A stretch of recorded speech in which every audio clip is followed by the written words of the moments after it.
സത്യത്തിൽ ഈ മൈക്കുകൾ ഇങ്ങനെ കാണുമ്പോൾ എൻ്റെ മാധ്യമ സുഹൃത്തുക്കളോട് ആമുഖമായി പറയാനുള്ളത്, ഇത് ഞങ്ങളുടെ ഒരു കുടുംബ കാര്യമാണ്. അതുകൊണ്ട് മതിലുകളില്ലാതെ അതിരുകളില്ലാതെ ആശയങ്ങൾ പങ്കുവയ്ക്കുന്ന ഒരു ചടങ്ങാണ്. ആ കാര്യത്തെ അതിൻ്റെ ഗൗരവത്തിൽ ഉൾക്കൊണ്ടുകൊണ്ട് വേണം നിങ്ങളുടെ ദൗത്യം നിർവഹിക്കാൻ എന്ന് ഞാൻ അഭ്യർത്ഥിക്കുകയാണ്. അതിൽ കൂടുതലൊന്നും ഞാൻ പറയുന്നില്ല അതിനെ സംബന്ധിച്ച്.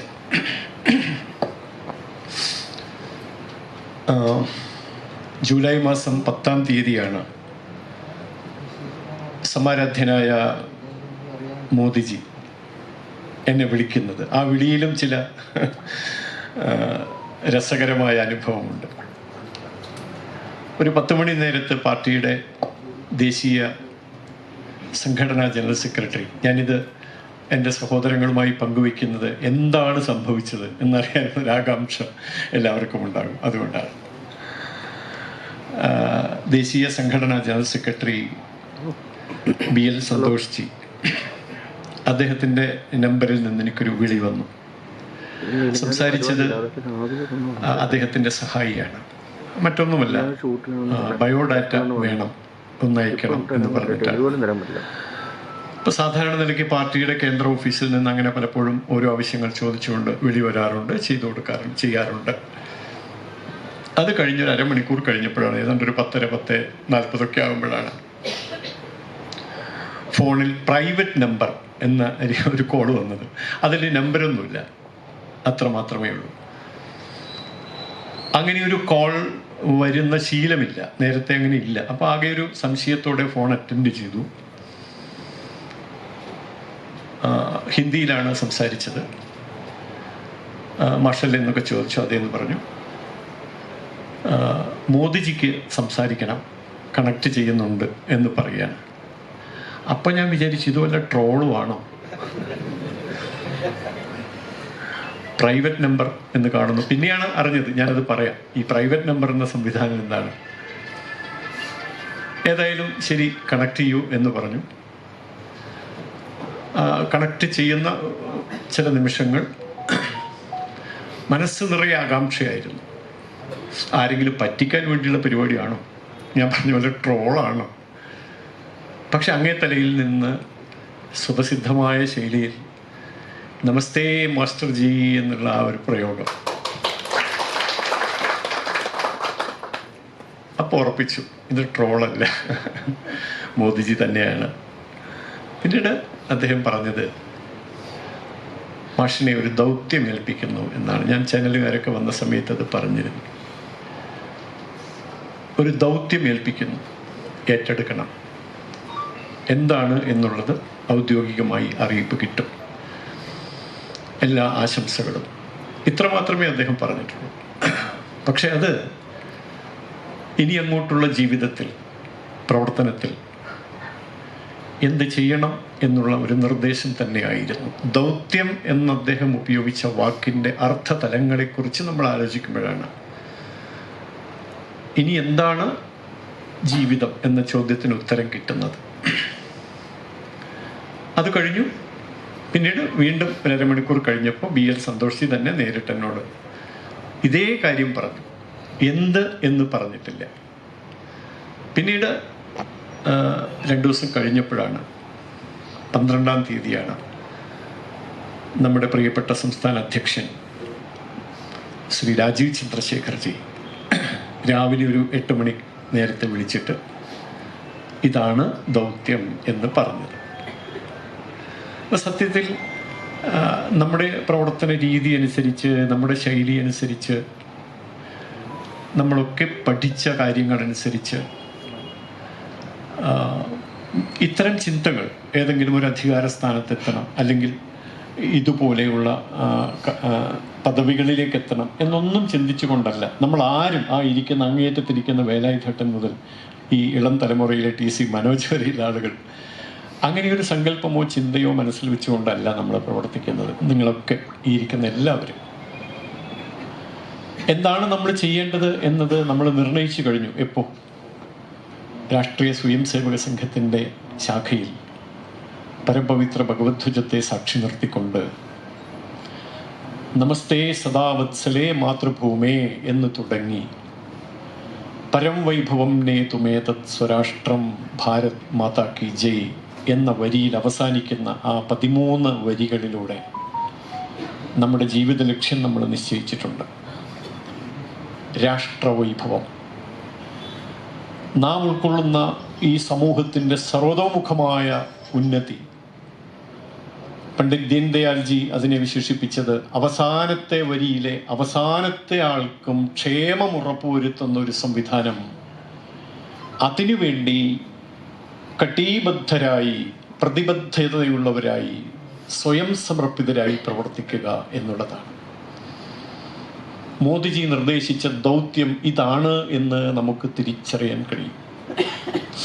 അപ്പോഴെന്ത് വേണം? എന്താണ് അതിൻ്റെ പ്രായോഗിക സമീപനം? ഇന്നലെ ഒരു ദേശീയ ചാനലിൽ നിന്ന് വിളിച്ചൊരു 10 മിനിറ്റ് അവരുമായിട്ട് ഞാൻ സംസാരിച്ചു. ഇതേ കാര്യം ഞാൻ അവരോട് പറഞ്ഞു. ഒരു ദൗത്യമാണ് മോദിജി ഏൽപ്പിച്ചത്. അപ്പോൾ എങ്ങനെയാണ് നിങ്ങൾ ആ ദൗത്യം നിർവഹിക്കാൻ പോകുന്നത് എന്നതായി പിന്നീടുള്ള ചോദ്യം. അപ്പം ഞാൻ അവരോട് പറഞ്ഞ മറുപടി അത് തന്നെയാണ് എനിക്ക് എൻ്റെ സഹപ്രവർത്തകരുടെ സഹോദരങ്ങളോട് പറയാനുള്ളത്. മോദിജി കഴിഞ്ഞ കുറേ നാളുകളായി പറയുന്നൊരു കാര്യമുണ്ട്, വികസിത ഭാരതം. ഗർഭസ്ഥ ശിശു മുതൽ വന്ധ്യവയോധികരായ ആളുകൾ വരെ 70 വയസ്സിന് മുകളിലുള്ള ആളുകൾക്ക് ആയുഷ്മാൻ ഭാരത് പദ്ധതി അനുസരിച്ച് അവരുടെ വരുമാനമോ മറ്റ് മാനദണ്ഡങ്ങളോ ഒന്നും കണക്കാക്കാതെ 5 ലക്ഷം രൂപ ഇൻഷുറൻസ് ഉറപ്പുവരുത്തുന്ന പദ്ധതി വരെ ഈ നാടിന് സമർപ്പിച്ചുകൊണ്ട് മുന്നോട്ട് പോവുകയാണ് മോദിജി. ആ മുന്നോട്ട് പോക്കിൻ്റെ പരിസമാപ്തി എന്ന് പറയുന്നത് വികസിത ഭാരതമാണ്. സംഘപ്രാർത്ഥനയിൽ നാം ആലപിക്കുന്ന രാഷ്ട്രത്തിൻ്റെ പരമമായ വൈഭവം, ലോക ഗുരുസ്ഥാനത്തേക്കുള്ള നമ്മുടെ ഗതിവേഗം വർദ്ധിപ്പിക്കാൻ നാം ഓരോരുത്തരും കടീബദ്ധരായി അരയും തലയും ഉറുക്കിയവരായി രംഗത്തിറങ്ങുക. അതാണ് ഞങ്ങളുടെ ഈ പറയുന്ന മോദി ഏൽപ്പിച്ച ദൗത്യ നിർവഹണത്തിന് ഞങ്ങളുടെ വഴികാട്ടി എന്ന് ഞാൻ പറഞ്ഞു. അപ്പോൾ അവർ എടുത്തു ചോദിച്ചത് എന്താണ് പദ്ധതി? പദ്ധതി പലതരത്തിലാണ്. ഒരു ബൂത്ത് പ്രസിഡന്റ് പാർട്ടിയുടെ എന്താണ് ചെയ്യേണ്ടത്? ആ ബൂത്തിനുള്ളിൽ ഉൾപ്പെടുന്ന പൊതുസമൂഹത്തിൻ്റെ, BJP-കാരുടെയോ സംഘപരിവാറുകാരുടെയോ അല്ല, ആ ബൂത്തിൽ ജീവിക്കുന്ന പൊതുസമൂഹത്തിൻ്റെ ഉജ്ജ്വലമായ ഭാവി കരുപ്പിടിപ്പിക്കാൻ ആവശ്യമായ പദ്ധതികൾ അത് പ്രാവർത്തികമാക്കുക. അതങ്ങനെ ഉയർന്നുയർന്ന മണ്ഡലം പ്രസിഡന്റ്, ജില്ലാ പ്രസിഡന്റ്, സംസ്ഥാന അധ്യക്ഷൻ, അങ്ങനെ ഉയർന്ന തലത്തോളം പാർട്ടിയുടെ കാര്യകർത്താക്കൾ ഓരോരുത്തരും ചിന്തിച്ചുകൊണ്ടിരിക്കുന്നു.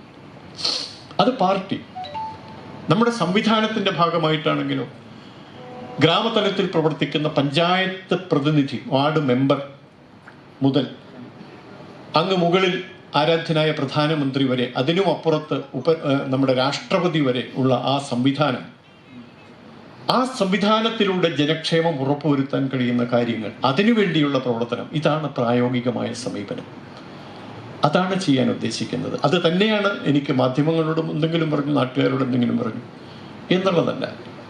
അപ്പം അങ്ങനെ വരുമ്പോൾ നമുക്കറിയാം, ഞാനും വിനോദ മാഷും കുറച്ചു നേരം ഇങ്ങനെ അവിടെ സ്വകാര്യ സംഭാഷണത്തിൽ ഏർപ്പെട്ടപ്പോൾ റെയിൽവേ സ്റ്റേഷൻ്റെ കാര്യം മാഷ് പറഞ്ഞു, വിമാനത്താവളത്തിൻ്റെ കാര്യം പറഞ്ഞു. റെയിൽവേ സ്റ്റേഷനും വിമാനത്താവളവും വികസിക്കുന്നതിനേക്കാൾ വേഗത്തിൽ ഓട്ടോറിക്ഷ സ്റ്റാൻഡ് വികസിക്കേണ്ടതുണ്ട്. സാധാരണക്കാരൻ്റെ യാത്രാ മാർഗം സുഗമമാവേണ്ടതുണ്ട്. ബസ് യാത്ര മെച്ചപ്പെടണം, റോഡുകൾ മെച്ചപ്പെടണം. അപ്പോൾ ആ ഗതാഗത സംവിധാനം എന്ന് പറയുമ്പോൾ അതിൻ്റെ ഏറ്റവും ഉയർന്ന തലത്തിലാണ്. ഇതെല്ലാം മുൻഗണനാക്രമം അനുസരിച്ച് ജനങ്ങൾക്ക് പ്രാപ്യമാകുന്ന തരത്തിൽ, സുഗമമാകുന്ന തരത്തിൽ സംവിധാനം ചെയ്യണം. നമ്മുടെ റെയിൽവേ സ്റ്റേഷൻ സാധാരണക്കാരൻ്റെ ആശ്രയ കേന്ദ്രമാണിന്ന്. വിമാനത്താവളവും ഇന്ന് സാധാരണക്കാർ ഉപയോഗിച്ച് തുടങ്ങി. ഞാൻ സൂചിപ്പിച്ചതുപോലെ ഓട്ടോറിക്ഷ സ്റ്റാൻഡ് മുതൽ സാധാരണ ഗ്രാമീണ റോഡുകൾ വരെ എത്രയെത്ര റോഡുകളാണ് ഗതാഗത യോഗ്യമാക്കേണ്ടതുള്ളത്. പപ്പേട്ടൻ സൂചിപ്പിച്ചു, റോഡിൻ്റെ കാര്യമൊക്കെ പരാതിയായിട്ട് പലരും പറയാറുണ്ട്. അപ്പം അത്തരം വിഷയങ്ങളുണ്ട് നമ്മുടെ മുമ്പിൽ, പരന്നു കിടക്കുന്ന വിഷയങ്ങളുണ്ട്. ആശുപത്രിയിൽ എത്തിച്ചാൽ ഗുരുതരാവസ്ഥയിൽ ഗവൺമെൻറ് ആശുപത്രിയിൽ എത്തിച്ചാൽ, ഇപ്പോൾ പറഞ്ഞില്ലേ, നമ്മുടെ ഒരു മന്ത്രി തന്നെ പറഞ്ഞില്ലേ, കോവിഡ് വന്നപ്പോൾ ഞാൻ രക്ഷപ്പെട്ടത് സ്വകാര്യ ആശുപത്രിയിൽ പോയിട്ടാണെന്ന്. അങ്ങനെ പറയേണ്ടി വരുന്ന മന്ത്രിയുള്ള നാടാണ് നമ്മുടെ നാട്. ആ നാട്ടിൽ റോഡപകടത്തിൽപ്പെട്ട് പരിക്ക് പറ്റി അത്യാസന്ന നിലയിൽ കഴിയുന്ന ഒരു സഹോദരനെയും കൊണ്ട് അവിടെ ചെല്ലുമ്പോൾ കിടക്കാൻ സ്ട്രെച്ചറില്ല, അല്ലെ ഒന്ന് കിടത്തി തിയേറ്ററിലേക്ക് എത്തിക്കാനുള്ള സംവിധാനങ്ങളില്ല.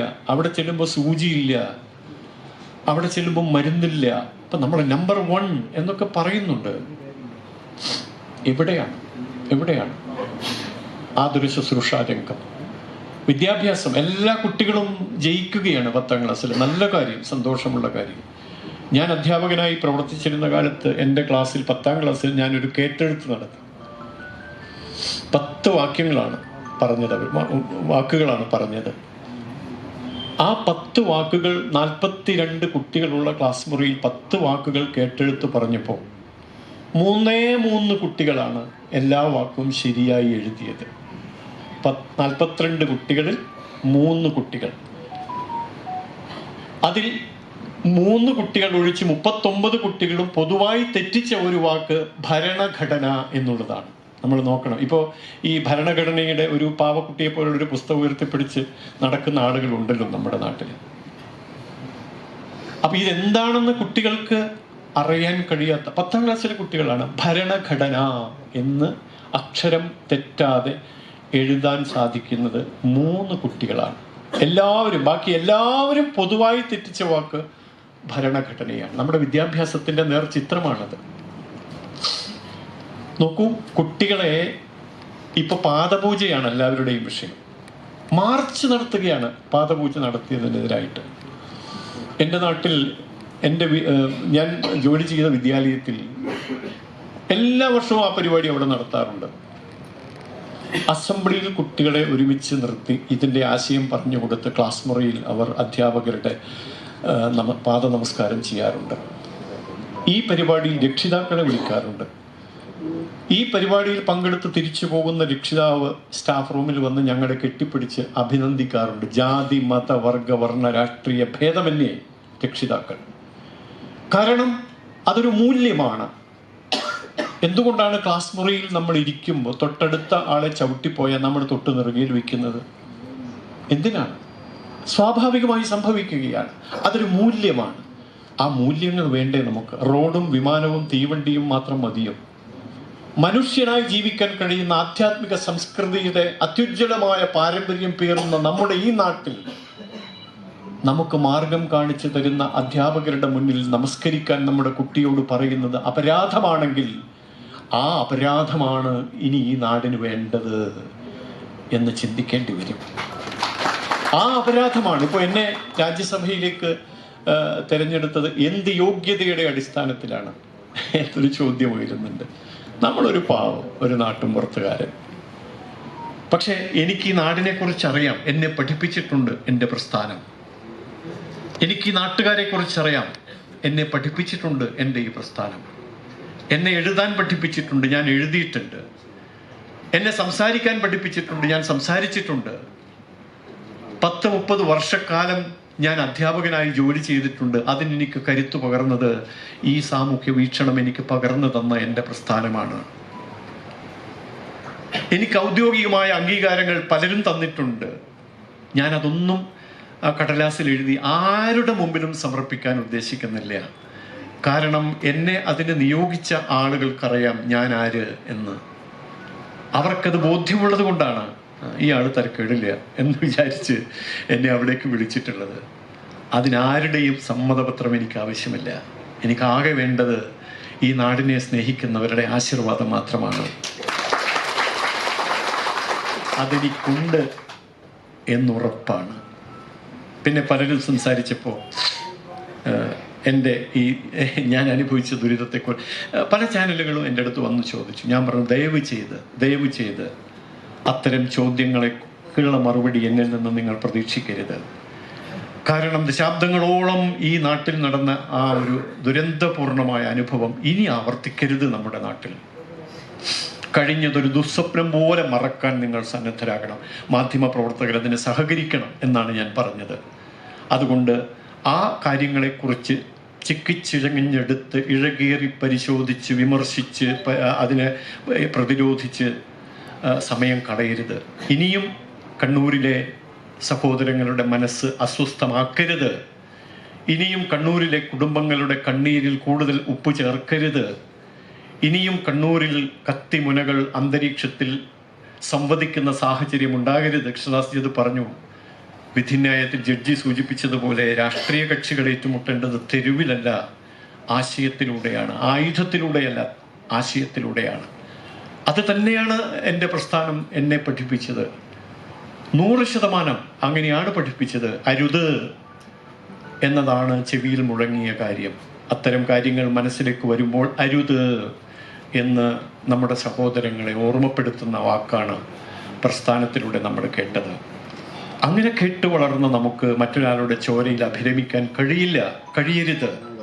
നമ്മുടെ നാട് ശാന്തിയുടെ, സമാധാനത്തിൻ്റെ, സ്വസ്ഥതയുടെ, സ്വച്ഛതയുടെ വിളഭൂമിയായി മാറണം. ഒരുപാട് ആളുകൾ ജീവത്യാഗം, വീരപഴശ്ശിരാജാവ് നമ്മുടെ നാട്ടുകാരനാണ്. അങ്ങനെ അനേകം ആളുകൾ, രാജ്യസ്നേഹികളായ ആളുകൾ, അവരവർ പ്രവർത്തിക്കുന്ന മേഖലയിൽ നാടിനു വേണ്ടി കർമ്മധീരതയോടെ പ്രവർത്തിച്ചവരാണ്. ആ ചരിത്രം നമ്മുടെ മുമ്പിലുണ്ട്. അതാണ് നമ്മുടെ മാർഗം. ആ ചരിത്രമാണ് നമ്മുടെ ആശയം. പണ്ഡിറ്റ് ദീൻദയാൽ ഉപാധ്യായജി നമുക്കൊരു ദർശനം തന്നിട്ടുണ്ട്, ഏകാത്മമാനവ ദർശനം. ഏകാത്മമാനവ ദർശനം എന്ന് പറയുന്നത് തൊട്ടടുത്തിരിക്കുന്ന സഹോദരനും ഞാൻ തന്നെയാണ് എന്ന ബോധത്തോടെ എൻ്റെ അയൽപ്പക്കത്ത് നിന്ന് ഉയരുന്ന നിലവിളി അതെൻ്റെ ഹൃദയത്തെ തൊട്ടുണർത്തുന്നുണ്ടെങ്കിൽ അതാണ്, അവനാണ് മനുഷ്യൻ. ആ മാനവനാണ് മാനവന്മാരാണ് നാം ഓരോരുത്തരും. അതുകൊണ്ടാണ് അന്ത്യജൻ അഗ്രജനില്ലിവിടെ, വർഗം വർണ്ണം അരുതിവിടെ, സകലരും അമ്മയ്ക്കോമന മക്കൾ, ബന്ധുക്കൾ നാം എന്ന് നമ്മൾ പാടുന്നത്. എല്ലാവരും അമ്മയ്ക്കോമന മക്കളാണ്. ആരാധനാ രീതികൾ വ്യത്യസ്തമാണ്, ചടങ്ങുകൾ വ്യത്യസ്തമാണ്, ഭാഷ വ്യത്യസ്തമാണ്, വേഷം വ്യത്യസ്തമാണ്, ഭൂഷ വ്യത്യസ്തമാണ്, ഭക്ഷണം വ്യത്യസ്തമാണ്. എങ്കിലും നാം എല്ലാവരും ഒരമ്മയുടെ മക്കളാണ്. ആ ബോധമാണ് നമ്മളെ മുന്നോട്ട് നയിക്കുന്നത്.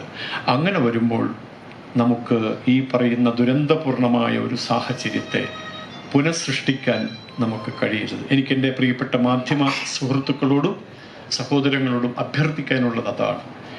ഈ ആളുകൾ മറക്കാൻ ശ്രമിച്ച, നേരത്തെ പപ്പട്ടനൊക്കെ സൂചിപ്പിച്ചതുപോലെ നമ്മളെല്ലാം മറക്കാൻ ശ്രമിക്കുന്ന പുതിയ തലമുറയിലെ ആളുകൾക്ക് കേട്ടറിവ് മാത്രമുള്ള ആ കാര്യങ്ങൾ വീണ്ടും വീണ്ടും നിങ്ങൾ ഇഴകേറി പരിശോധിക്കരുത്. മാരാർജി സ്മൃതി മന്ദിരത്തിൽ എന്നോട് ചില ചോദ്യങ്ങൾ ചോദിച്ചിരുന്നു. ഞാൻ അവരോടൊന്നും അതിന് മറുപടി പറയുകയുമില്ല. വിവാദങ്ങൾ ഉണ്ടാക്കുന്നവർക്ക് നല്ല നമസ്കാരം, വിമർശിക്കുന്നവർക്ക് എല്ലാ നന്മയും ഉണ്ടാകട്ടെ എന്നാണ് എൻ്റെ പ്രാർത്ഥന. അവർക്ക് നല്ല ചിന്തകൾ അവരുടെ ബൗദ്ധിക തലത്തിലേക്ക് വരട്ടെ. ആ ചിന്തകൾക്കനുസരിച്ചുള്ള നല്ല വാക്കുകൾ, ജനങ്ങളെ സമന്വയിപ്പിക്കുന്ന, സാഹോദര്യ ഭാവന വളർത്തുന്ന വാക്കുകളായി അവരുടെ നാവിലൂടെ വരട്ടെ എന്ന് മാത്രമാണ് എനിക്ക് അഭ്യർത്ഥിക്കാനുള്ളത്. ഒരൊറ്റ കാര്യം കൂടി എൻ്റെ സഹപ്രവർത്തകരോട് മാത്രമായിട്ട്, മാധ്യമങ്ങളോട് നിങ്ങൾക്ക് ഇപ്പോൾ ചെവി കേൾക്കില്ലേ? തലശ്ശേരിയിൽ നമ്മുടെ അങ്ങോട്ടും ഇങ്ങോട്ടുമുള്ള ആ പോരാട്ടത്തിൻ്റെ ഇടയിൽ ഒരു സംഭവം കേട്ടിട്ടുണ്ട്. കരിമ്പിൽ സതീശൻ, ആ പേര് നമുക്കറിയാം. മത്സ്യത്തൊഴിലാളിയായ സംഘത്തിൻ്റെ ചുമതലപ്പെട്ട കാര്യകർത്താവായിരുന്നു. അദ്ദേഹം ഉച്ചവരെ കടലിൽ അധ്വാനിച്ച് തിരിച്ചു വീട്ടിൽ വന്ന് അടുക്കളയിൽ അമ്മ വിളമ്പിക്കൊടുത്ത ഭക്ഷണം കഴിക്കാൻ ഒരുങ്ങിയിരിക്കുകയാണ്. അമ്മ പാത്രത്തിൽ ഭക്ഷണം വിളമ്പി അരികത്ത് വെച്ചു. ഒരു പിടി വാരി വായിലേക്ക് വെക്കാൻ നേരത്ത് അമ്മ പറഞ്ഞു, തൊട്ടടുത്ത സ്ഥലത്തുള്ള അടുത്ത വീട്ടിലെ ഒരു സഹപ്രവർത്തകനെ വെട്ടേറ്റ് ആശുപത്രിയിലേക്ക് കൊണ്ടുപോയിട്ടുണ്ട് എന്നമ്മ സൂചിപ്പിച്ചു. ഈ വാരി ഉയർത്തിക്കൊണ്ടുവന്ന ചോറ് തിരിച്ച് ആ പാത്രത്തിൽ തന്നെ ഇട്ട് എഴുന്നേറ്റ് റോഡിലൂടെ സതീശേട്ടൻ ഓടുകയായിരുന്നു. ആ ഓടുന്ന ഓട്ടത്തിനിടയിൽ പതിയിരുന്ന പ്രതിയോഗികൾ ആ റോഡിൽ വെച്ച് അദ്ദേഹത്തെ വെട്ടിക്കൊന്നു. ഞാൻ മറ്റൊന്നും പറയുന്നില്ല. ഇതാണ് സഹോദരങ്ങളെ നമ്മുടെ മുൻഗാമികൾ നമുക്ക് കാണിച്ചു തന്ന മാർഗം. ആരുടെയെങ്കിലും മുന്നിൽ ചെന്ന് തല കഴുത്ത് നീട്ടിക്കൊടുത്ത് ചാകാൻ വേണ്ടിയല്ല, മറിച്ച് അങ്ങനെ ജീവൻ വെടിയേണ്ടി വന്ന ആളുകളുടെ ഉജ്ജ്വലമായ സ്വപ്നങ്ങളുടെ സാക്ഷാത്കാരത്തിന് വേണ്ടി നാം ഓരോരുത്തരും ഉണ്ടാകണം, ഉണ്ടായേ പറ്റൂ. നമുക്ക് ഈ നാടിനെ മാറ്റിമറിക്കണം. നമുക്ക് ദേശീയ മൂല്യങ്ങളുടെ വിളഭൂമിയായി നമ്മുടെ ഈ കണ്ണൂരിനെ മാറ്റിയെടുക്കണം. അതിനുവേണ്ടിയുള്ള നിയോഗം എന്നുകൂടി ഞാൻ നിങ്ങളുടെ മുമ്പിൽ ആ ഒരു പ്രതിബദ്ധത അറിയിച്ചുകൊണ്ട്, ഞാൻ നിങ്ങൾ ഓരോരുത്തരുമാണ്, നിങ്ങൾ ഓരോരുത്തരും ഞാനാണ്. സദാനന്ദൻ മാഷിൻ്റെ പേരിൻ്റെ കൂടെ ഒരു MP എന്ന 2 അക്ഷരമുണ്ടെങ്കിൽ നിങ്ങളൊക്കെ അതിന് അവകാശികളാണ്. നിങ്ങൾ ഓരോരുത്തരും അതിന് അവകാശികളാണ്. മണ്ണിനടിയിൽ കഴിയുന്ന നമ്മുടെ സഹോദരങ്ങൾ, അന്തരീക്ഷത്തിലുള്ളവരുടെ ആത്മാക്കൾ അവരുടേതാണ്, അവരുടെ കുടുംബങ്ങളുടേതാണ്. ഇതിനുമപ്പുറത്ത് പൊതുസമൂഹത്തിൻ്റെതാണ്. നാം അല്ലാത്ത, ഒരുപക്ഷെ നമ്മളെ എതിർക്കുന്ന ആളുകൾക്ക് വരെ എന്നിൽ അവകാശമുണ്ട്. അപ്പം ആ നിലയ്ക്കുള്ള ഒരു പ്രവർത്തന പദ്ധതിയുമായി മുന്നോട്ട് പോകും. അതിന് നിങ്ങൾ ഓരോരുത്തരുടെയും പിന്തുണയും സഹകരണവും എന്നും ഉണ്ടാകണം, ആശീർവാദം ഉണ്ടാകണം. ഞാൻ എന്നെ വന്ന് കാണുന്ന 100 കണക്കിന് പ്രവർത്തകരോട് ഇത് തന്നെയാണ് പറയാറുള്ളത്. നിങ്ങളുടെ ഒരു വിരൽ തുമ്പിൽ ഞാനുണ്ടാകും, ഒരു വിരൽ തുമ്പിൽ ഞാനുണ്ടാകും. അതുകൊണ്ട് ആ നിലയ്ക്ക് നമുക്കൊരുമിച്ച്, മോദിജി എന്നോട് പറഞ്ഞ ദൗത്യം നിങ്ങൾക്ക് ഓരോരുത്തർക്കും നിർവഹിക്കാനുള്ള ദൗത്യമാണ്. നമുക്കൊരുമിച്ച് ആ ദൗത്യം നിർവഹിക്കണം, നമ്മുടെ നാടിന് നന്മ വരുത്തണം. അതിന് സർവേശ്വരൻ്റെ അനുഗ്രഹം, നമ്മെ വിട്ടുപോയ നമ്മുടെ മഹാത്മാക്കളായ മുൻഗാമികളുടെ, സ്വർഗീയ മാരാർജിയെ പോലുള്ള ആളുകളുടെ, മാരാർജിയെക്കുറിച്ച് പറയുമ്പോൾ ഒറ്റ കാര്യം കൂടി സൂചിപ്പിക്കുക, എനിക്ക് പോകാൻ സമയമായി. മാരാർജി മഞ്ചേശ്വരത്ത് മത്സരിക്കുമ്പോൾ ഞങ്ങൾ കണ്ണൂരിൽ നിന്നൊരു 150 പ്രവർത്തകർ പോയിരുന്നു. ഞാനും വത്സന്തിലങ്കേരിയൊക്കെ ഉണ്ടായിരുന്നു ആ ഗ്രൂപ്പിൽ. 92 മാരാർജി മത്സരിക്കും മഞ്ചേശ്വരത്ത്. 92-ലായിരുന്നു. പക്ഷെ അന്ന് രാത്രി തെരഞ്ഞെടുപ്പ് പ്രചരണം എല്ലാം കഴിഞ്ഞാൽ ഉപ്പള എന്ന് പറയുന്ന സ്ഥലത്തെ പാർട്ടി ഓഫീസിൽ മാരാർജി ഒരു 11 മണിയോടുകൂടി എത്തും. അപ്പം ഞങ്ങൾ എല്ലാ പ്രവർത്തകരും ആ പ്രദേശത്ത് ഒരുമിച്ച് കൂടും. ഒരു 100-150 ബൂത്ത്, എല്ലാവരും ബൂത്ത് ചുമതലയുള്ളവരൊക്കെ ഉണ്ടാവും. അന്ന് കൗതുകത്തോടെ മാരാർജിയോട് ഞാനൊരു ചോദ്യം ചോദിച്ചു, മാരാർജി ജയിക്കൂ? അപ്പം എൻ്റെ ചെവിക്ക് ഇങ്ങനെ ഒരു പിടുത്തം പിടിച്ച് മാരാർജി പറഞ്ഞു, മാരാർജി ജയിക്കുമോ എന്നല്ല, BJP ജയിക്കുമോ എന്നാണ് ചോദിക്കേണ്ടത്. അതാണ് നമ്മുടെ പ്രസ്ഥാനം, അതാണ് മാരാർജി. ആ മാരാർജിയുടെ പുണ്യസ്മരണ നിലനിൽക്കുന്ന സങ്കേതമാണ് പാർട്ടിയുടെ ഈ ജില്ലാ ആസ്ഥാനം. അവിടെ നിന്നുകൊണ്ട് മാരാർജിയുടെ സ്വപ്ന സാക്ഷാത്കാരത്തിന്, നമ്മുടെ നാടിൻ്റെ നന്മയ്ക്ക്, പ്രിയപ്പെട്ടവരെ, എൻ്റെ പ്രിയ സഹോദരങ്ങളെ, നമുക്ക് കൈകോർത്ത് ഹൃദയങ്ങൾ ചേർത്ത് വെച്ച് മുന്നോട്ട് പോകണം. എല്ലാവരും അക്കാര്യത്തിലുണ്ടാകണം. ഞാനിവിടെ എൻ്റെ വാക്കുകൾ നിങ്ങളുടെ മുമ്പിൽ സമർപ്പിക്കുകയാണ്. വന്ദേ മാതരം. ഭാരത്